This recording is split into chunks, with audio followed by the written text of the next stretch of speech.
Bismillahirrahmanirrahim. Assalamu alaikum warahmatullahi wabarakatuh. Welcome 9th class for lesson number 11 of children mathematics. Chapter number 10. This chapter is about basic statistics, and in this video we are going to cover examples of this chapter. So moving toward the article 10.3, which is about measure of central tendency. So what is measure of central tendency? Measure of central tendency, actually it's a measure of middle or the center of data. This topic covers 3 subtopics: mean, median and mode, but in this video we are only discuss about mean. So what is mean? Mean is the average of all observations in the set of data. So what is the in previous video we covered mean of ungrouped data, but in this video we are going to solve arithmetic mean of group data. So what is the formula for group data? Arithmetic means of x bar, and which is equals to summation of f of x, summation of f into x divided by n. What is the meaning of f into x? जैसे वहाँ पे हमारे पास, जब हम लोगों ने last video में discuss किया था कि हमारे पास वहाँ पे जो x था, जो भी हमें वैल्यूज़ गिवन थी डेटा में, हमने उनको x1, x2, x3 से इस तरीके से सपोज कर लिया था. वो तो था अनग्रुप डाटा. लेकिन ग्रुप डाटा के फॉर्म में हमें वैल्यूज़ नहीं गिवन. यहाँ पे हमें कुछ रेंज दी होगी नंबर्स की, मीन्स 20 से 29 तक की, 30 से 39 तक की. ये इस तरह हमें कुछ स्पेसिफिक रेंज दी होगी, उसके इस रेंज के दरमियान इतने नंबर आ रहे हैं, और उस रेंज की फ्रीक्वेंसी दी होगी. मीन्स इस रेंज मतलब 20 से 29 तक की रेंज में हमारे पास 3 नंबर्स आ रहे हैं डेटा के अंदर. कोई भी डेटा है उसमें 3 नंबर्स आ रहे हैं. तो इस तरीके से हमें ग्रुप फॉर्म में डेटा गिवन है. तो इस ग्रुप फॉर्म में हमें डेटा गिवन है, उसमें हमें फ्रीक्वेंसी गिवन है, और ऑब्वियसली फ्रीक्वेंसी को हम f से डिनोट करते हैं. तो x कहाँ से मिलेगा हमें? Actually x is the class mark of group data. Class mark of group data means class mark आप कैसे कैलकुलेट करते हैं? क्लास मार्क कैलकुलेट करने का बहुत ही इजी सा फॉर्मूला होता है, जो आपने प्रीवियस क्लासेस में भी कहीं ना कहीं डिस्कस किया होगा.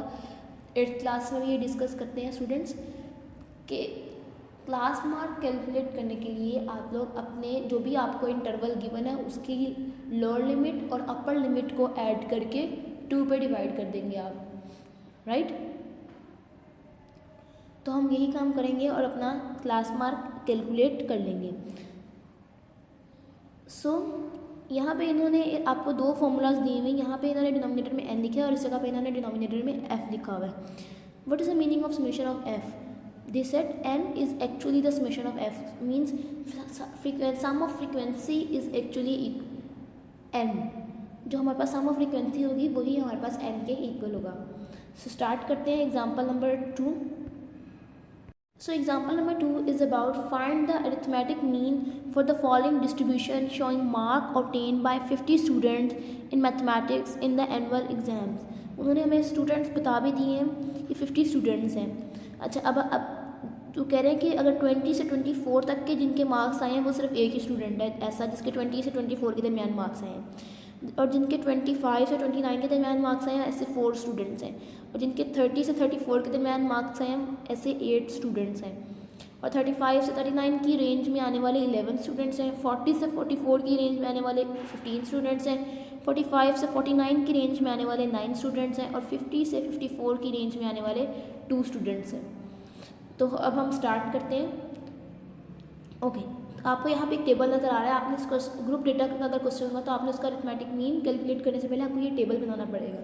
इस टेबल में इन्होंने हमें यहाँ पे दिए हुए मार्क्स, पहले तो ये यहाँ पे एक इन्होंने हॉरिजॉन्टल टेबल दिया हुआ है, इसी टेबल को मैंने वर्टिकल टेबल के फॉर्म में राइट किए. जो फर्स्ट रो थी उसको मैंने यहाँ पे फर्स्ट कॉलम बना दिया मार्क्स, सेकंड रो थी फ्रीक्वेंसी की, उसको यहाँ पे सेकंड कॉलम बना दिया फ्रीक्वेंसी का. मीन्स 20 से 24 तक की रेंज में 1 स्टूडेंट है, 25 से 29 की रेंज में 4 स्टूडेंट्स, 30 से 34 की रेंज में 8 स्टूडेंट, 35 से 39 की रेंज में 11 स्टूडेंट्स हैं, 40 से 44 की रेंज में 15 स्टूडेंट्स हैं, 45 से 49 की रेंज में 9, एंड सिमिलरली 50 से 54 की रेंज में 2 स्टूडेंट्स. तो यहाँ पे आपको पता फ्रीक्वेंसी को f से डिनोट करते हैं. अच्छा, अब हम लोगों ने पहले भी अभी डिस्कशन की है क्लास मार्क से रिलेटेड. तो क्लास मार्क को हम x से डिनोट करें और अपना क्लास मार्क इजीली कैलकुलेट कर सकते हैं. 20 + 24 गिव्स यू 44. तो 44 को डिवाइडेड बाय 2 करें तो we get 22. Similarly 25 + 29 gives you 54, तो 54 को 2 पे डिवाइड कर दें, we obtained 27. Similarly 30 plus 34 gives you 64 and 64 divided by 2 gives you 32. 35 plus 39 gives you, very good, 74. 74 divided by 2 gives you 37. Similarly 40 plus 44 gives you, good, 84. So 84 divided by 2 gives you 42. इसी तरह 45 plus 49, इन दोनों का 45 49 का सम करें, क्या आ जाता है हमारे पास, वेरी गुड, 94. 94 को डिवाइड करें 2 पे, वी obtain 47. सिमिलरली 50 और 54 का सम आ जाता है हमारे पास 104. 104 को 2 पे डिवाइड करें, वी obtain 52. तो अब हमारे पास x की वैल्यूज़ भी आ गई हैं और f की वैल्यूज़ भी आ गई हैं, तो हम f into x easily calculate कर सकते हैं f और x को मल्टीप्लाई करके. 22 को 1 से मल्टीप्लाई करें 22 ही आ जाएगा. 27 का 4 से मल्टीप्लाई करें, you obtain 108. 32 multiply 8 gives you 256. 37 multiply 11 gives you 407. 42 multiply 15 gives you 630. 47 multiply 9 gives you 423 and 52 multiply 2 gives you 104. तो हम लोगों के पास f और मार्क्स गिवन थे. पहले हमने क्लास मार्क कैलकुलेट किया with the help of marks. Means marks की अपर लिमिट और लोअर लिमिट को ऐड करके 2 पे डिवाइड किया तो हमारे पास क्लास मार्क आते गए. अब हमने क्लास मार्क और फ्रीक्वेंसी को मल्टीप्लाई करके f इंटू एक्स कैलकुलेट किया. हमें f इंटू एक्स कैलकुलेट करने की ज़रूरत क्यों पड़ी, बिकॉज अभी आपने फॉर्मूला में डिस्कस किया था summation of f into x divided by summation of f. Means हमें f इंटू एक्स के सारी वैल्यूज़ का समेशन चाहिए, इन सारी वैल्यूज़ का हमें सम चाहिए और उस सम को हम डिवाइड करेंगे समेशन ऑफ f पे. अब समेशन ऑफ f किसके इक्वल है, अगर आपको समेशन ऑफ f क्वेश्चन में ना गिवन हो तो आप इसको कैलकुलेट भी कर सकते हैं. 1 + 4 5, 5 + 8 13, 13. इसी तरीके से आप 13 + 11, 13 + 11 करें, 3 and 1 4 and 1 and 1 2 means 24. So 24 plus 15, 4 and 5 9, 2 and 1 3 means 39. 39 में अब आप 9 ऐड कर लें 48, 48 में 2 ऐड करें 50 मीन्स समेशन ऑफ फ्रीक्वेंसी हमारे पास 50 आ गया और summation of f of x अभी हम कैलकुलेट करेंगे. तो according to formula x bar is equal to summation of f into x divided by n. What is n, अभी हम लोगों ने डिस्कस किया था, n is actually summation of f. तो समेशन ऑफ f मीन सारी फ्रिक्वेंसीज़ का sum, और सारी फ्रिक्वेंसीज़ का सम हमारे पास 50 आया था और f ऑफ x की सारी वैल्यूज़ हैं 22 108 256 407 630 423 104. इन सारी वैल्यूज़ का अगर हम सम करते हैं तो we obtain 1950 divided by 50.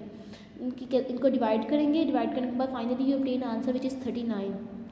So you should solve given problem in your homework.